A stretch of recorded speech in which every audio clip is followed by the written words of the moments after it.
Howdy, this is Mackenzie Franklin from Side Game LLC here in Colorado Springs, Colorado. Today we're going to be taking a look at my top 10 board games that I would rather play solo. So there are a whole bunch of different games out there, some that are solo specific, some that are for many different players, but a lot of games come with options to either play alone or to play with others. And that's what I'm talking about here, are those games that I would rather just play alone. You'll see there's a big variance of different styles of games on this list, but without further ado, let's get started. So first off, I would like to include an honorable mention, and this is going to be Kingdom Rush Rift in Time. So this is a game I really enjoy. It has you playing as a bunch of heroes, and you're going to be throwing out these pieces onto these enemy hordes that are coming in, and it's your job to maneuver and communicate with your partners in order to shoot these pieces out. But the twist in the game is that you actually need to upgrade your towers, and to do that you pass them to your neighbor, and when you do that the towers get better, but you're not able to use them to actually take down enemies that are coming in. Now, the reason that this barely missed the list is generally I don't really like playing with more than two. One is great, two is great, but three or above is not a game I really want to play.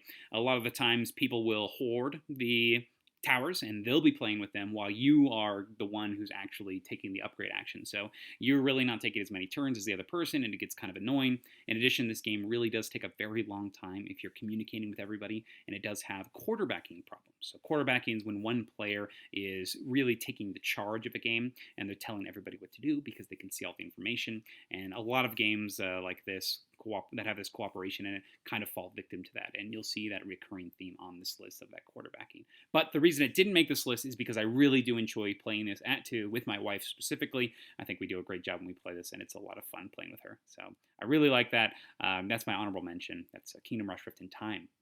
Now we'll go ahead and jump into the list with number 10, Twice as Clever. So I love these little roll and write games. Fantastic. I love this whole series. Ganshan Clever is one of my favorite solo games ever, and Doplet So Clever is basically the same game. However, the mechanics are a little bit different.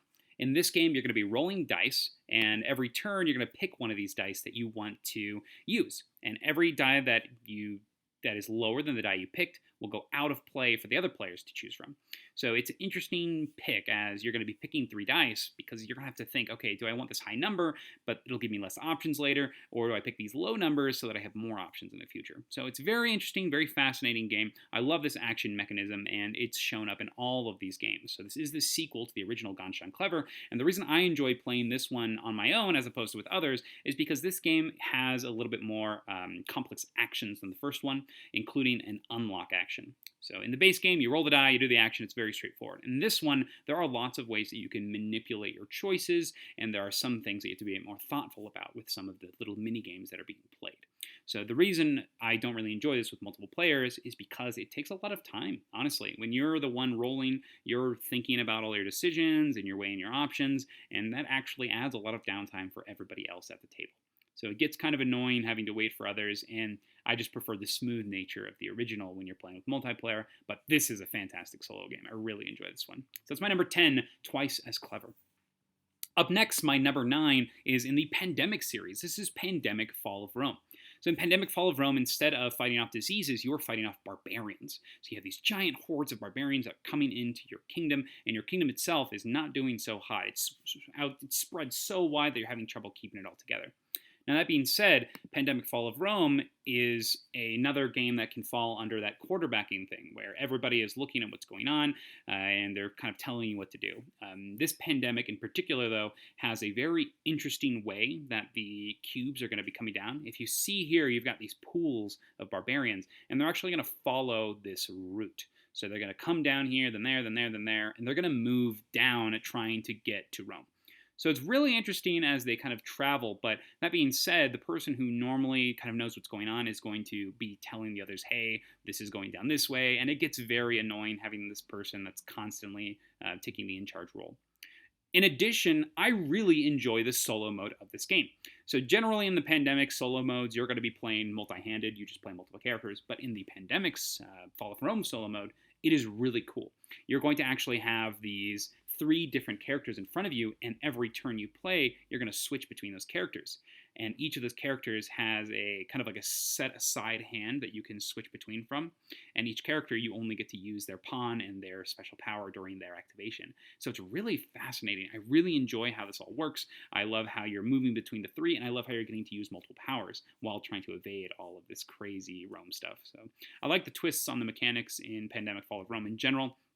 It's my favorite of all the variants. I love that you are not sure if you're able to commit things, and it's got that randomness, that swinginess, not just from the cards, but also from the dice, and I really enjoy the different powers of the characters, and I like the way that the different barbarians flow. So I really enjoy this one, and that is going to be Pandemic Fall of Rome, my number 9.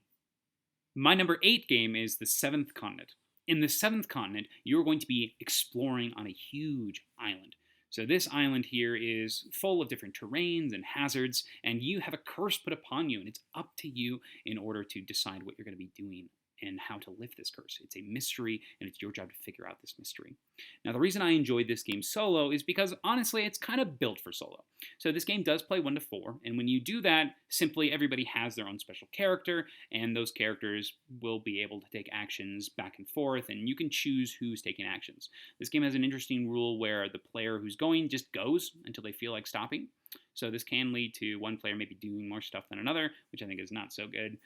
But the solo mode itself is perfect. You have one character, you're surviving alone, you have your items, you have your cards, you have your action deck instead of sharing it around, and you are doing your best to survive. And that's what this game's all about. It's really a personal connection between you and this board. In addition, these games last for a really long time. It has a save system, so you can pick it up and start again. If you're playing on your own, it's very easy for you to pick it up. That's the best way to get a game to the table, honestly, especially a large, long campaign game like this, where you're going to sit down, play it on your own. You don't have to wait for other players. This is something that you can jump into. And the game itself is very much a solo survival experience. So this is one that I would recommend that you give a try if you enjoy this exploration and solo, because it's a personal connection between you and the island. So that's my number 8, Seventh Continent. My number 7 is another tower defense game, actually, and this is Dawn of the Zeds, 3rd edition. Dawn of the Zeds has you playing as a town, and there are zombies coming, and my gosh, you gotta stop them from getting to you and killing you. If one hits the center of the city, you immediately lose, so it's up to you to stop that from happening. Now, this game is really cool because it comes with multiple levels of difficulty, so you can really dig into this game. In here, we're about, on this picture, you can see we're on about the 3rd level of difficulty. But each time you play, you're going to add new cards after you complete the old one, or if you just want to move on, you can add new cards that are going to be progressively difficult, add more mechanisms. It's really cool. You can customize this game as you see fit. Now, the reason I really enjoy playing this one is, as a solo player, you get to do all of the actions. You get to make all the choices. This is very much a risk management game. You're not really going to be winning, if that makes sense. You're really trying not to die. So it tells a large story. It is a lot of fun to play on your own. It's a lot of fun to manage the outcomes. If you're playing solo, you get the characters, you get the heroes, you get to take the actions as you see fit, and the gameplay is very quick because the actions you have very limited actions a turn, and you're kind of just resolving event cards over and over again. So because of the speed of the game and the control of all of the units, I really do enjoy this one solo. In addition, I love the progression of the difficulty as you play, and how as the more you play it, the more comfortable you're going to get with the mechanics and the gameplay, and I think that really helps with increasing these larger difficulties. So, fantastic one. This is Dawn of the Zeds, my number 7. My number 6 is for Tawantinsuyu, the Inca Empire. This is by David Turchi. This is a very great designer. He's done a lot of cool solo modes. He's done some great work with Anachrony, and he's constantly working on new projects. And this one, for me, was a really bombastic, very highly strategic game. In this game, you play as a chieftain, and your job is to send out these little followers across this gigantic temple and take actions to get resources, to weave tapestries, to go on wars. You've got lots of different choices here. And that is the main reason that I enjoy playing this one solo, is because the amount of choice in this game are unreal. I'm just going to show you the board here. So this is what the board looks like. On your turn, you can do so many things. It's insane. So on your turn, you're going to discard a card that has one of these symbols on it. Now that determines where you can go. And you have a hand of cards. You can go to a lot of places. You can go to any of these places, but depending on where your chieftain is, this guy up here, it's going to change the cost of these places. So you discard a card, you go to the symbol, and you pay food based on where the symbol is. If it's closer to your guy, it's cheaper. But whenever you place a character, you get to do actions based on where you go. You get one action just replacing the guy, and if there are matching colors of the same character, you get to activate multiple actions. In addition, the characters themselves, the different pieces, have special abilities that can potentially get you more actions and do more things. But on top of that, there are also these statues. And these statues, if you play a card that matches the symbol, you get a bonus on the card if it matched the symbol of the statue you're taking.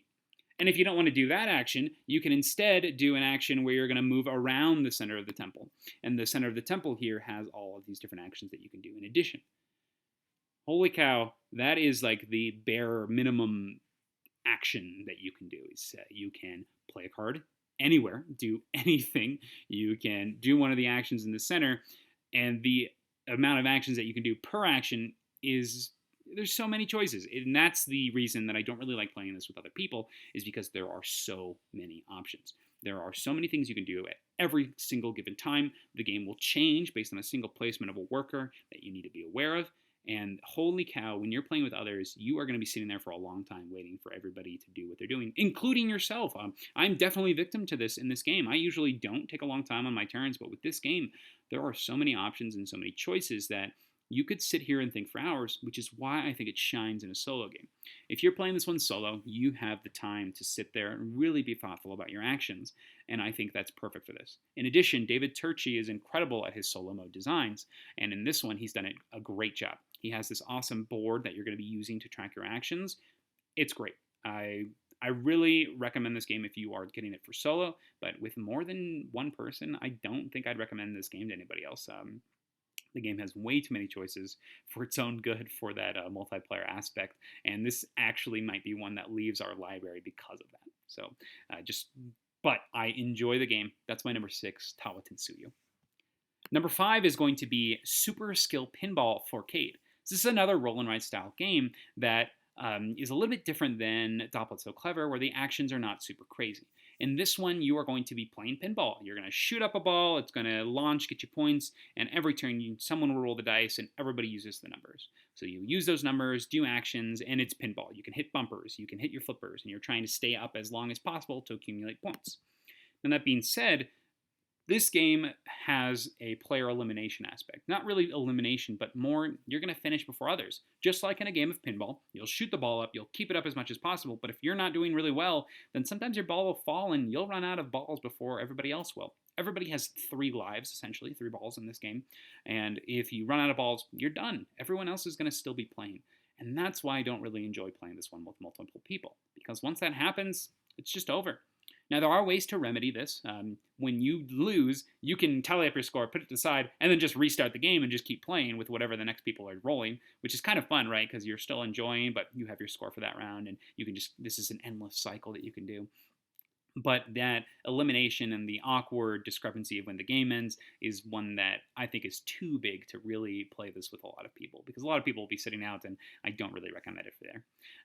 I do enjoy the different boards. I enjoy the game as a whole. This is one that I really enjoy. This is a great solo game, but wow, when you're playing with multiplayer, I just wouldn't recommend it. I think that this has a lot of fun aspects. I love the different boards. This Dragon Slayer board here is one of my favorites, but because of those awkward ending times, Super Skill Pinball 4K is going to be my number 5.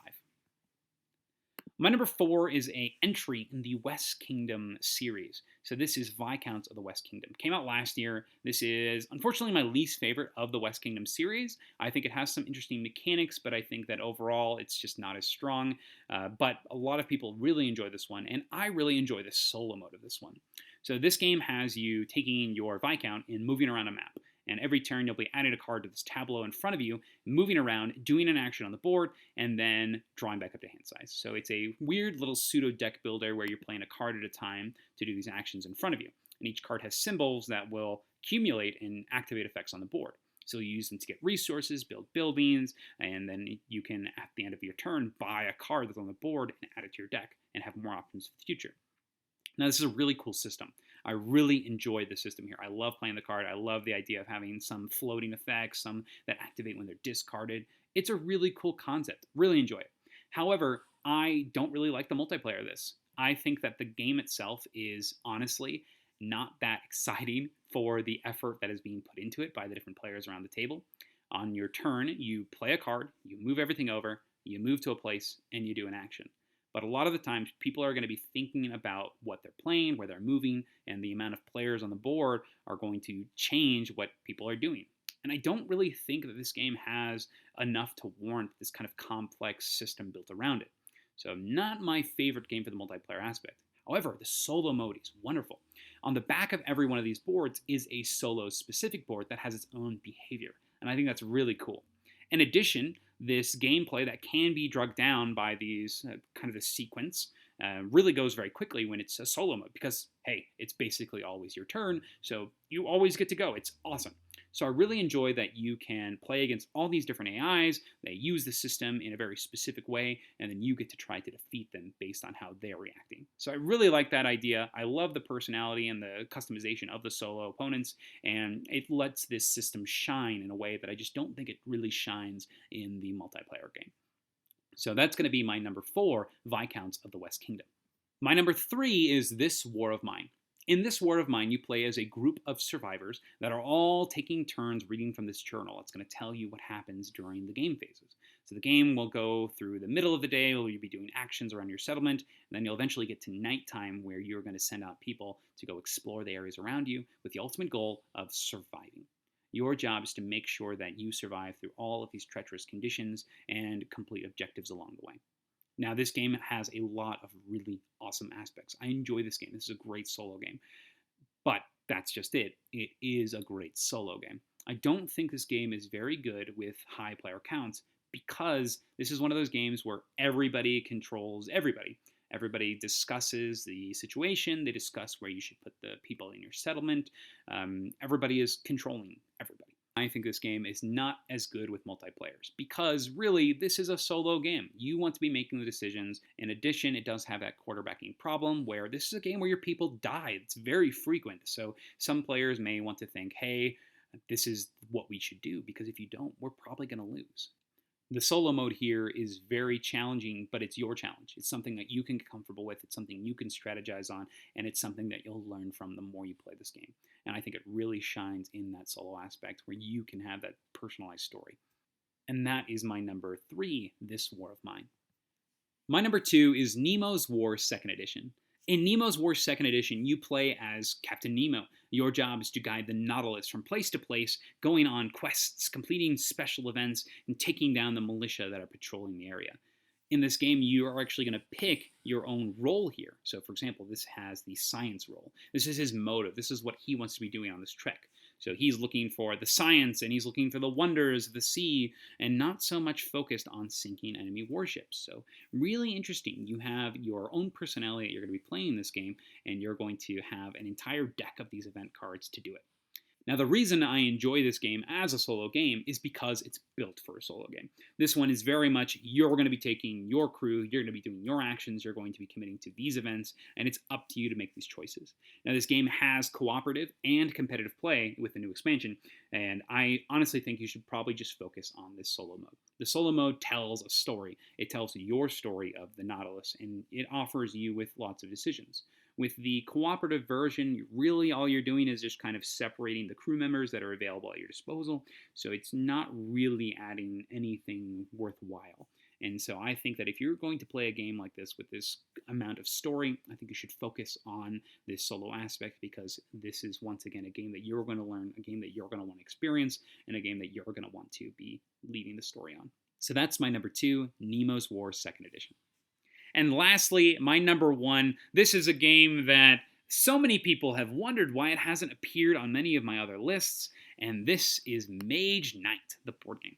So Mage Knight, the board game here, is a fantastic experience where you are going to be taking this gigantic mage and you are imbued with all of this strength from I think it's like the Council of Mages, and it's your job to do their bidding in exchange for this power. You're going to be tromping around the countryside, taking out cities, finding artifacts, and building up your power as you play.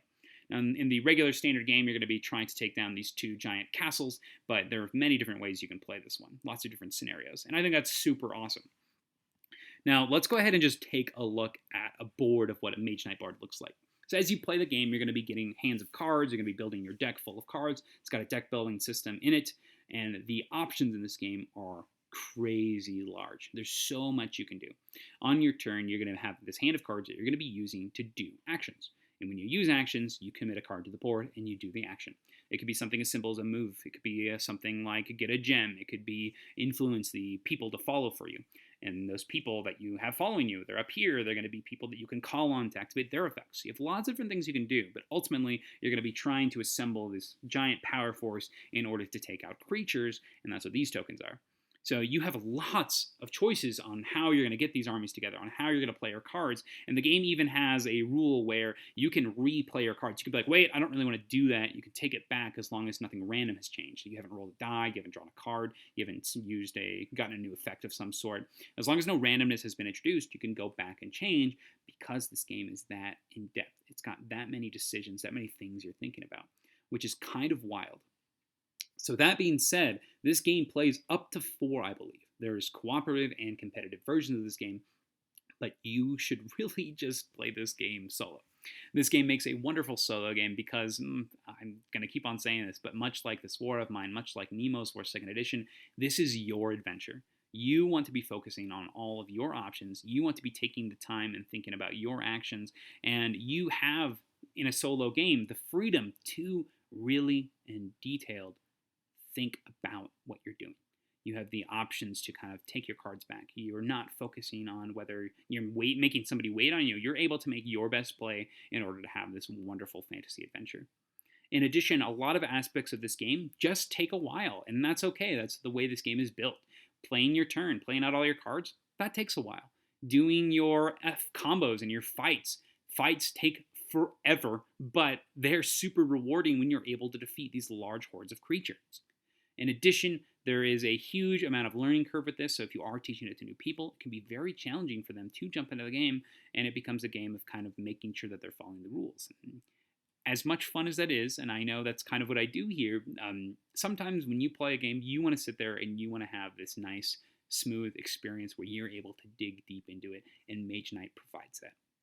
Mage Knight does a fantastic job with introducing all of these ways to kind of branch out. I love that you can pick on which sides of the reputation you're going to be on. Are you going to burn the monastery, or are you going to help them? You have lots of choices here, lots of cool stuff that's happening.